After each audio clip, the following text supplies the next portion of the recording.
Here's what I want you to do. During the winter months, switch off everything that you have sustaining your orchids. If you have supplemental lights, switch them off. If you have to regulate your temperature for the interim, switch off your heater. And if you're using a humidifier for when things get a little too dry, switch that off as well, including your fan or fans should you be using them as well. For 5 months of the year, I would like you to just depend on what Mother Nature provides your orchids in form of light. The timing to switch everything off would be just around the fall time of the year when you would start with any form of supplemental equipment. Then I would like you to start tiptoeing around how to go about safely watering, fertilizing, and flushing your orchids based on the daily, weekly, or 10-day weather forecast. This takes a lot of understanding, and should the forecast be wrong, you may find yourself in a situation during which your pots are too wet for too long. While the temperatures are lower than what your orchids need, and if the sunny forecast turns to overcast, then the low light levels will also cause your orchids to not be able to metabolize whatever you provided for them prior to the weather doing a double take on you. Stick with everything switched off until Mother Nature provides the right conditions in spring. And while I'm asking you to do this for one winter, perhaps I can encourage you to do the same for 5 winters in a row. What I also want you to do is document everything on a public platform. Explain what happened to your orchids and why. Be honest, be transparent,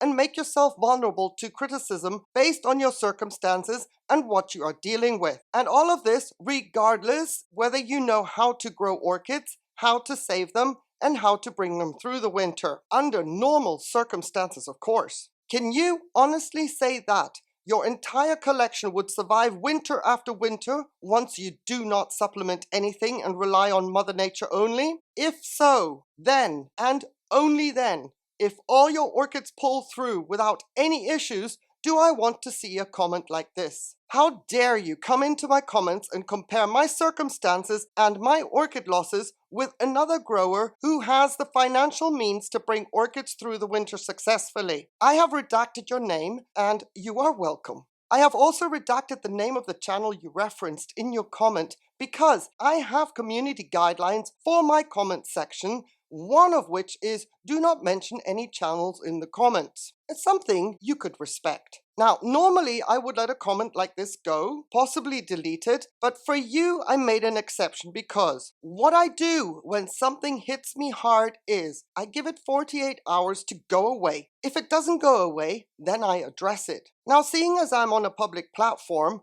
I also consider the odds of expressing myself in a raw, unfiltered way. What would the backlash be? So I waited even longer to address you in a video. Clearly, I have not let this go. So I have been diplomatic for the past 5 years, and I hope that my open letter stays diplomatic, even though I am going to be expressing something. I have ignored comments like these after replying to them in a diplomatic way, and then I gave them 48 hours before deleting them. But make no mistake, I do not delete comments like these because I have anything to hide, otherwise I wouldn't show you the orchids that I've lost. Instead, I delete them because I do not want to see them, for my personal mental well-being. Because I am fully aware of my circumstances. I have not made a secret about what I'm going through. What I have done, however, is I have not gone into full-on details of the mental spiraling into depression and anxiety because I doubt anyone would understand. Unless you grow orchids under my conditions,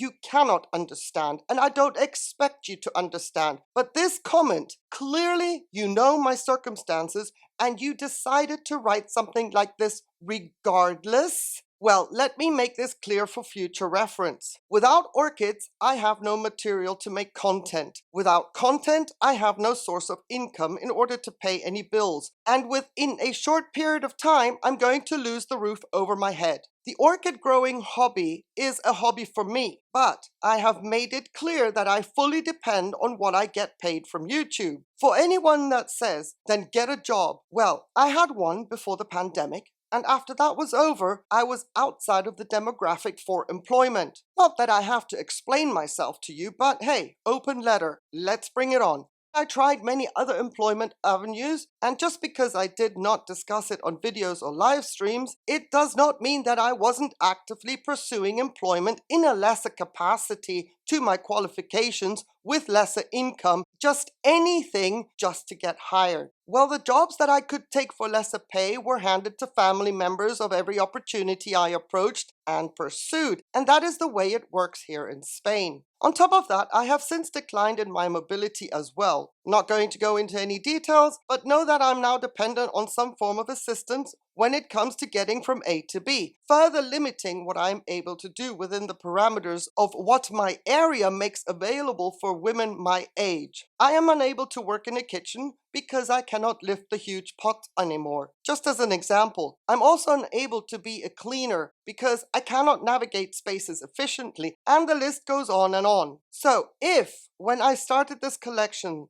my orchids were my lifeline to a form of getting back to normal because of a traumatic situation in 2016 that knocked me off my feet, from which I am struggling to recover while I was employed, imagine what the circumstances are now, because I cannot afford to use my indoor installation. In the past, I have said that I'm the kind of person who covers worst case scenarios in all my decision-making process. The hardest decision I had to make back in the day when I was contemplating growing orchids again was, do I want the attachment again? Not the financial burden, because that was a doddle back in 2016. But can I handle seeing a weak orchid arrive in an order and then lose it without mentally losing it? So my biggest concern was I did not want to get attached to anything anymore because I am struggling with loss as it is. I do not want to lose orchids. But once I got over that, the orchids started arriving and the indoor installation was ready for them. However, all that being said, I did not consider a pandemic would make me lose my job.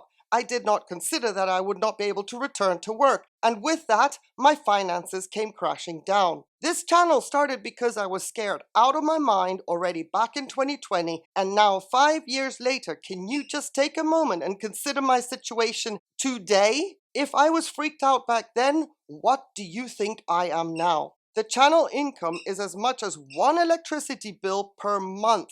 And I am conservative. It does not even touch the rent, not even 5 years later. On top of that, I'm trying to stay positive. I'm exposing myself to orchids dying because I can't keep the lights on. And that is a fact, not only for the orchids, but for the entire house. Instead, I make every demise a teachable moment so that others can possibly discern signs and symptoms on their orchids to stop the progression and having them lose their orchids, all the while trying my hardest to be upbeat for anyone watching those videos. Remember what I suggested you do at the beginning of the video? Walk 5 winters, 25 months of no supplementing anything for your orchids, working on the daily with what your conditions allow, with errors in between because the forecast was wrong, and then come through into 5 springs and tell me how your orchids are doing. Once again, I dare you. And then tell me how mentally taxing that is watching your orchids in the dark. Another thing I would like you to remember is you do not know what the person you're leaving such a comment for is going through. You do not know what their final straw is, if they are at a breaking point or have they already broken, and your comment is the final push making them unable to handle the big picture anymore. You do not know the harm you do with a comment like that. My orchids are my life in more ways than one. Mentally, they help me get up and function, and that was 7 years ago. Now consider watching my life passing away in front of my eyes, and with that the possibility of some form of income, all the while being transparent, and then you have the audacity to write your comment. Thanks, but no thanks. I am disgusted and embarrassed for you, and well again, you are welcome that I redacted your name. Now, anyone that listened to my rant, I want to thank you for doing so. Everyone that has been supportive and encouraging, which in turn is motivating, I cannot thank you enough. You have helped me more than I can express. I suppose I can go into more detail as to how much you have helped me, but I just don't want to get emotional. When I say thank you so much and just how much I appreciate you, know that I mean every single word with the weight of gratitude that you cannot see in my demeanor. This is an orchid channel. My personal struggles are not really something I want to expose in greater detail, but I could say so much more to drive my desperation home further to the person that left this comment. For now, though, I hope that this will bring some sort of relief to my current frame of mind, because I'm not the type to talk about personal struggles. I bottle things up and hope that time will take care of things, and well, I try to work things through in my mind. Clearly, though, I was not successful this time, and well, here we are. For my standards, this is me snapped. Out of respect for myself and anyone listening to this, I'm not going to go full-blown ninja. I could be more direct, but I know that 99.9% of those that are supporting the channel, the orchids and myself, are smart and can listen between the lines. Again, know that you are appreciated, and thank you for everything. I wish you a wonderful day, on the condition though please that you stay safe. Take care. Bye. Oh, and well, to the person I'm directing this open letter to, I hope you will watch the video that I will post once I get my orchids outside. There are quite a few pots with dead or dying orchids on the shelves, which I will feature in a single video. How about that for motivation to stick around? Then, if you do watch the video, listen to my words and practice the pause, because I ask myself the question, how old are you? 12? If it isn't already obvious, I will say it again. I hope that one day, and this has to happen sooner rather than later, or else I will be homeless. But after securing a roof over my head, I hope that one day you will be able to witness me replacing orchids that I lost and curating a collection of orchids that can handle my conditions regardless of supplemental light, heat, and fans. And then let's talk about winter months, and I hope you will be around to see how my orchids will thrive through those months in the future, and that you don't have to come to my channel to learn how to kill an orchid. Until then, perhaps you can see your ignorance for what it is, and I hope you have the day that you deserve. That's it. That's all.